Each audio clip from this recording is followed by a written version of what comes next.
Hello and welcome to the France 24 interview. Our guest today is the former Prime Minister of Pakistan, Imran Khan. He joins us from his residence in Lahore.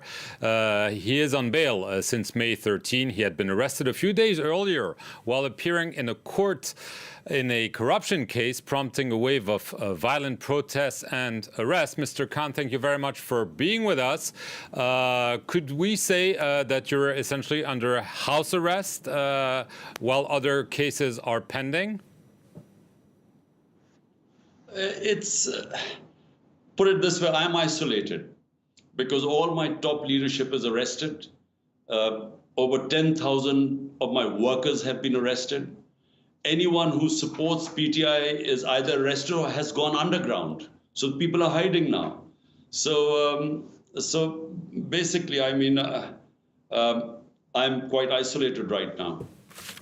Right. This Friday, the Interior Minister announced that 33 of your supporters have been handed over to the army to face military trials on charges of attacking military installations in the aftermath of your arrest. And he indicated in a press conference that yourself could face a military court. What is your reaction to this? Well, first, let me talk about myself. There are 150 cases on me right now. And 4 of the cases were when I was in prison. For 4 days, they put me in prison. So what happened when I was in prison? I was completely cut off from everyone else. How was I involved in 4 criminal cases when I was in prison? So what is happening is that the government and the establishment are petrified that whenever there are elections, and this is election year in Pakistan, that my party will sweep the elections. So what they're trying to do is to get me out of the way, either in prison, and what they have done now is this complete crackdown on anyone who is a PTI's a supporter, anyone who gives funds to the party, the political workers.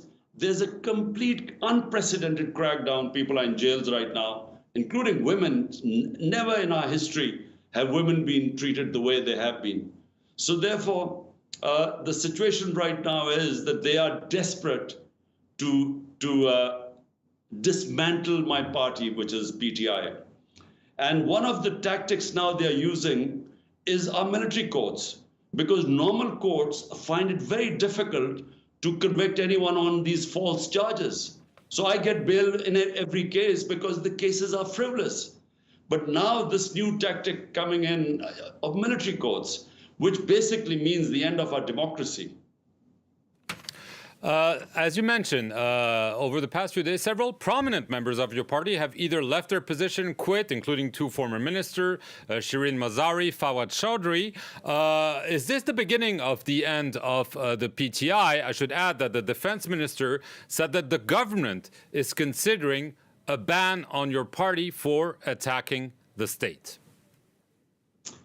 Well, first, let me explain what they are, the reason why they are trying to ban the party. What's the reason behind it? What happened was that when I was on bail, I was sitting in the precincts of the High Court in Islamabad, and the Rangers, which is the army, out of nowhere they came. They did a commando action. They beat up people around me. They beat up the staff of the High Court, and then they took me as if I was some sort of a terrorist. And it was all illegal. I was abducted. Now, when the images went out, there was going to be a reaction. But unfortunately, this was used as a way, and I quote, this is exactly what Adolf Hitler did in 1933, when he used the fire in the Reichstag, in the parliament, as a way to crush the communists. This is what they've done right now. If there are 2 or 3 military buildings, especially the Corps Commander House, they were affected because of arson. Well, take action against those people who were involved. How come all over Pakistan, anyone who's a PTI has been arrested? Over 10,000 people, how can you arrest 10,000 people? And anyone who had nothing to do with arson. So it was just a pretext to really demolish my party, dismantle my party. And that's what they're doing right now. And these military courts is just, unheard of in a democracy. It means basically that our normal courts are not functioning. I mean, how can you have military courts in a democracy? Right. You've accused the Prime Minister and the head of the army to be behind what you describe essentially as a political vendetta, even some assassination attempts. You've also called repeatedly for early elections. However, I heard you say this week that you would be ready to form a committee to negotiate with the authorities and trying to find a way out and even step aside if need be. This sounds like an olive branch. Can you explain exactly what this is about? Look, my government was removed 13 months ago. Consistently, I have said that I'm a politician and we believe in dialogue and we want to talk.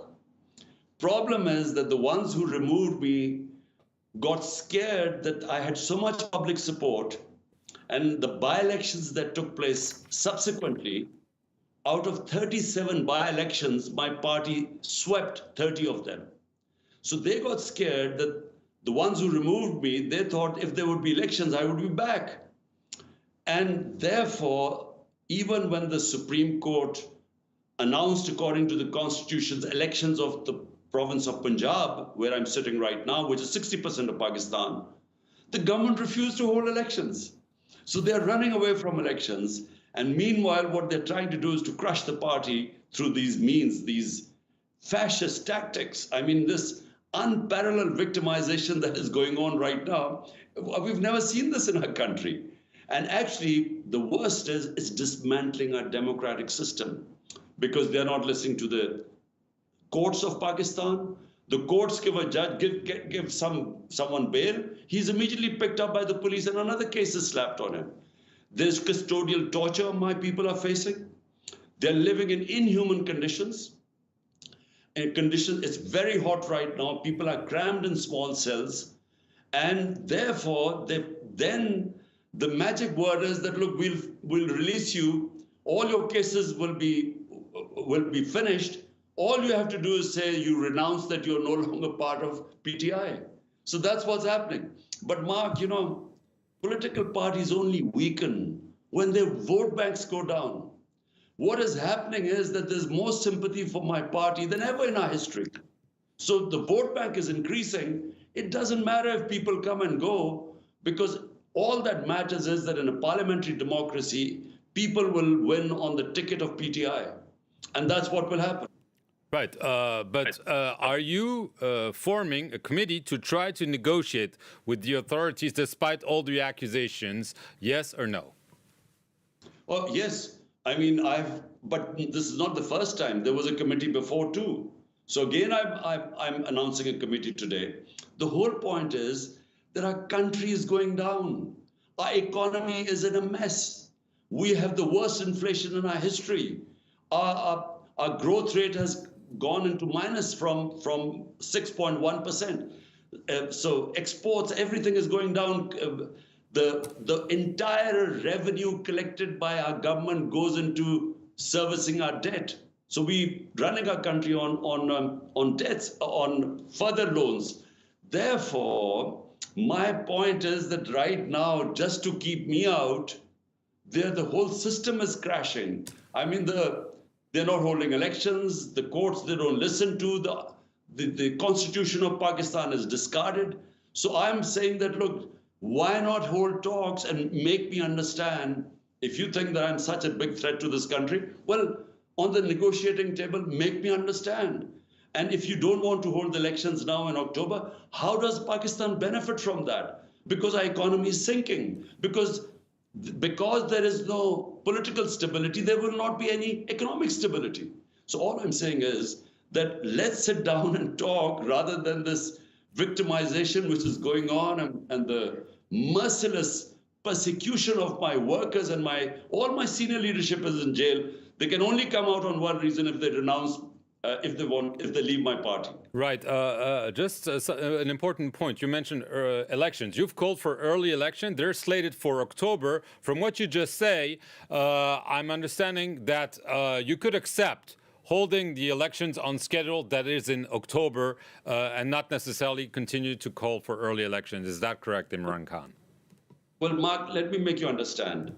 If you dissolve, out of the 4 provinces, my party was in power in 2 of them, which is 70% of Pakistan. So the constitution says if you dissolve your government, the elections have to be held in 90 days. This is the constitution of Pakistan. So I dissolved my 2 governments. More than 90 days have passed, but there are no elections because the government is refusing to hold elections. So we went to the Supreme Court. The Supreme Court ordered elections in Punjab on the 14th of May. The government refused. So they are so scared of elections and they're scared of my parties sweeping the elections. They're refusing. They're even violating the constitution of the land and the rule of law. So this is what's worrying right now. In the 2 provinces, according to constitution, there should have been elections. There are no elections. The main elections, the federal elections, are supposed to be held in October, which is fine, which is the government's prerogative. But my worry is they're not even going to hold elections in October if they think we are going to win. Right. Last question, Imran Khan. Obviously, you've claimed that there were attempts on your life. Do you feel safe right now at home, or if you have to go to court again? Oh, I'm not at all safe because the people who tried to kill me once when I had bullets in my legs, they tried to kill me again on the 18th of March. In the judicial complex when I went in, I was very lucky to survive that because I just got out in nick of time. Otherwise, they would have killed me there. And my fear is that they know that even if I'm in jail, my party is going to sweep the elections. So I think that's why they will, I feel there will be another attempt. In any case, I don't feel safe because the government, which is supposed to protect you, they're trying to kill you. So obviously you don't feel safe. Imran Khan, that's all we have time for. I want to thank you very much for appearing on this edition of the France 24 interview from your home in Lahore in Pakistan. And thank you all for watching it.